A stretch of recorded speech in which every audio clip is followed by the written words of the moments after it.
A paz do Senhor, queridos irmãos, estamos aqui novamente para mais uma aula da Escola Bíblica Dominical, uma fonte de aprendizado. Eu sou a professora Persiliana e trabalhamos aqui na equipe de professores da Assembleia de Deus na cidade de Londrina.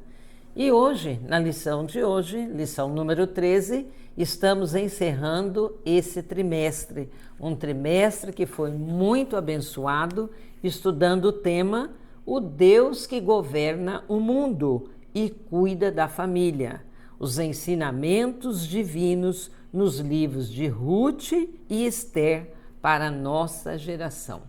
Interessante que essas duas mulheres que marcaram profundamente a história bíblica, mulheres simples e que parece que saíram de repente do anonimato para marcar a história do povo judeu e ficaram até dentro da genealogia, e a gente olha para esses exemplos e olha para a nossa vida.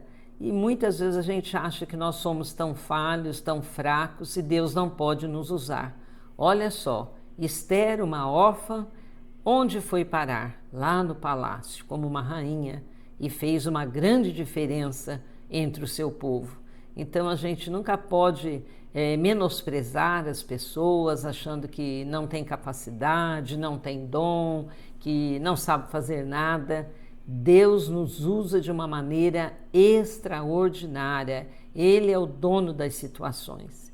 E na lição de hoje, Esther, a portadora das boas novas. Que coisa maravilhosa é a gente portar boas novas, boas notícias, trazer alegria para o coração das pessoas. É o que nós vamos ver na lição de hoje, que encerramos esse terceiro trimestre de 2024. O texto áureo é Esther, capítulo 8, versículo 16. E para os judeus houve luz e alegria e gozo e honra. E a verdade prática traz assim: o Senhor é poderoso para transformar trevas em luz, tristeza em alegria, angústia em júbilo, humilhação em honra. E o texto está, que embasa a nossa lição, em Esther capítulo 8, do versículo 4 ao 8, Esther capítulo 9, do 29 ao 31, e o capítulo 10, versículo 1, 2 e 3. Não vamos ler porque acreditamos que todos os irmãos já tomaram conhecimento desses textos. A introdução. O drama dos judeus nos dias do rei Assuero estava chegando ao fim. O rei editou um decreto concedendo o direito de defesa para as comunidades judaicas de todas as províncias persas. Esther agiu como difusora de boas novas e Mardoqueu foi engrandecido em todo o império. Veja que maravilha como as coisas acontecem de uma maneira que a gente nem imagina, completamente diferente do que estava sendo vivido. Deus muda a situação. Que coisa mais especial comprovarmos isso. O ponto número 1 diz o seguinte: o pedido de defesa aos judeus e a concessão do rei. A humildade de Esther e sua súplica. Isso é o subponto 1.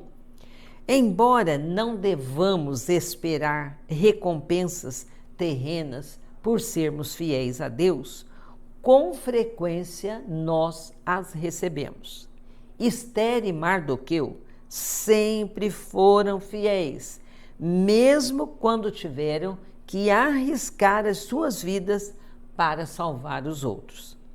Ao se disporem a desistir de tudo, Deus lhes deu uma recompensa na proporção do seu compromisso. Que coisa linda ver isso em Deus, Ele abençoando a vida de Esther e de Mardoqueu, olhando pela fidelidade deles.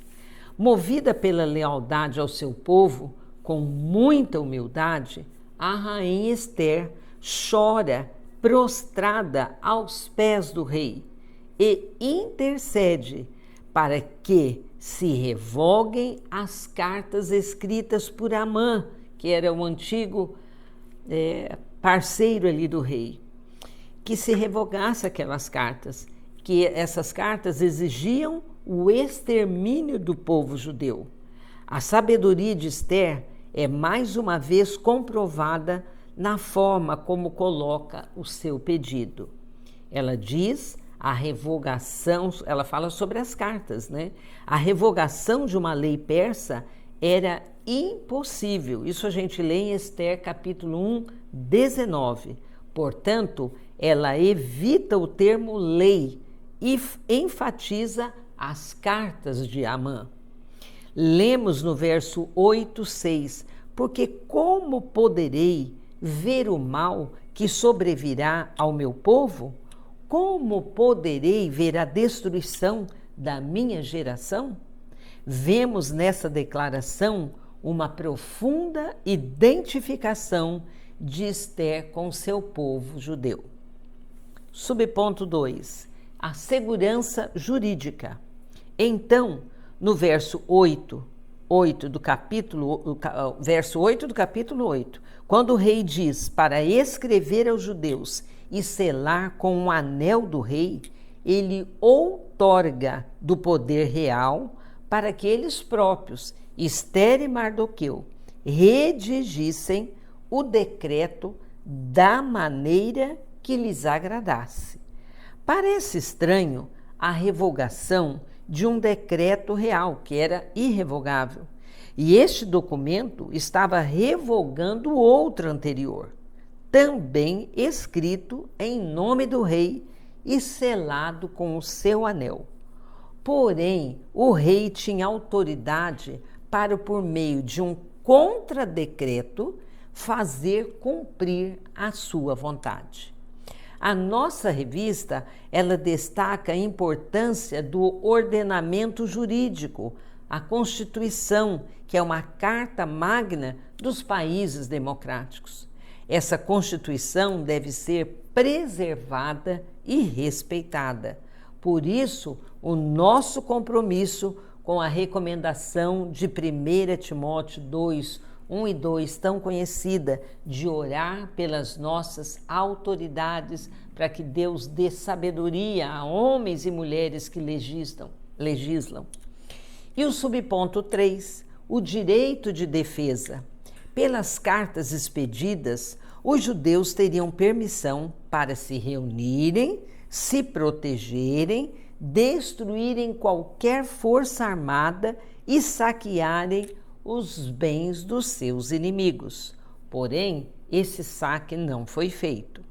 A reunião permitida era para o ataque, para se eles se agruparem, se juntarem e combaterem o inimigo. Ocorreu uma mudança radical.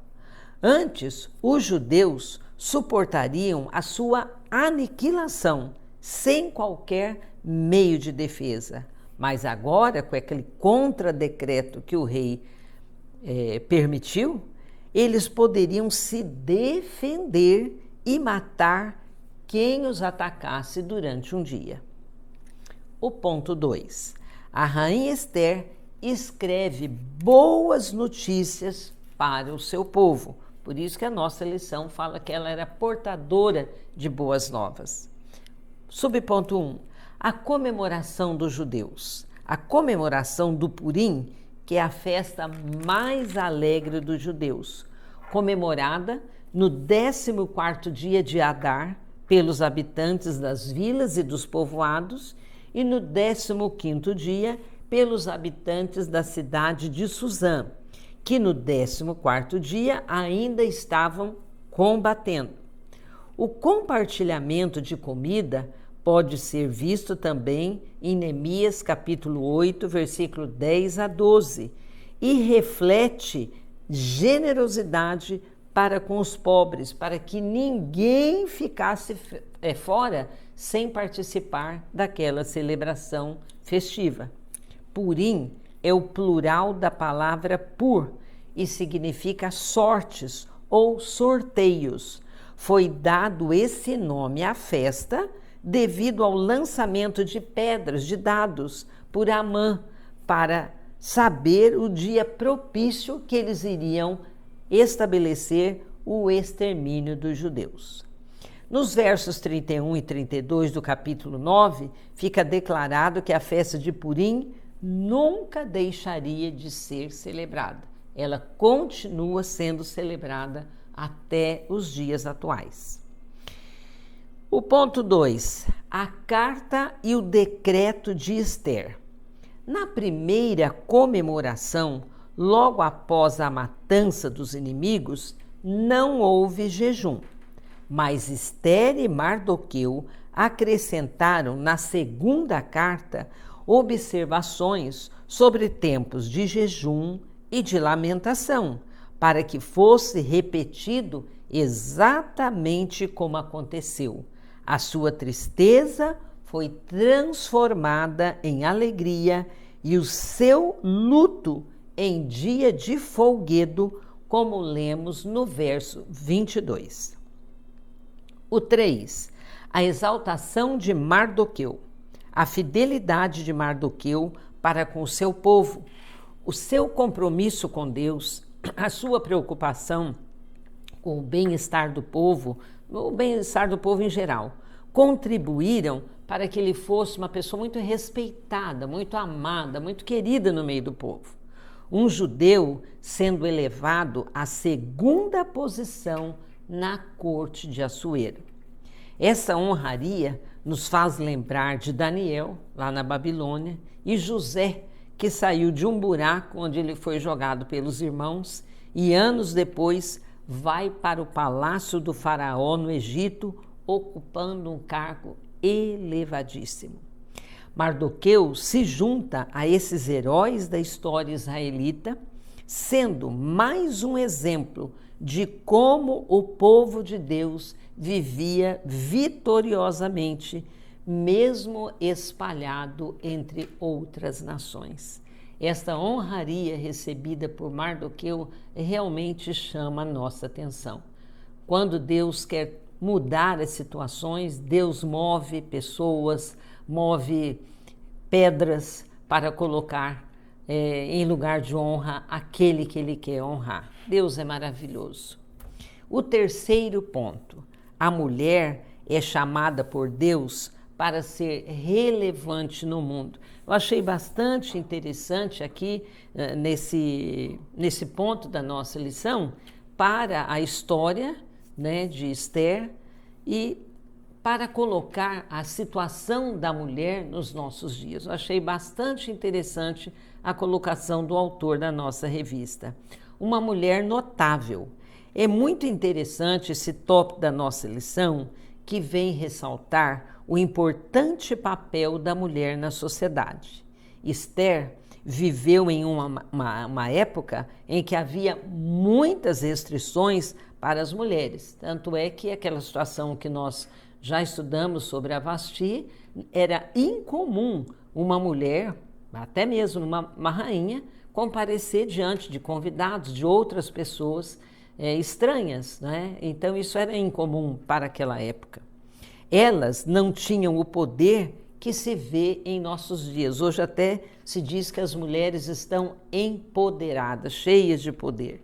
Contudo, apesar de ser pobre, órfã, humilde, Deus a usou com coragem e determinação para socorrer o seu povo numa hora crucial. Uma hora em que havia um decreto para que o povo fosse exterminado, Deus usou aquela mocinha, aquela jovem, acredito que ela era bem jovem, não é? De uma maneira milagrosa ela foi usada e transformou a situação do seu povo.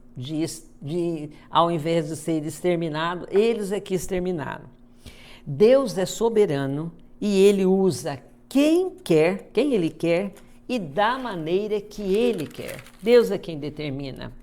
Órfã numa terra estranha, ela demonstrou grande coragem em meio a uma crise, antes de arriscar a vida por seu povo, ela se humilhou mediante um jejum, lembram que ela jejuou e as suas companheiras, e depois colocou a sua considerável beleza, graça social e sabedoria a serviço do plano de Deus.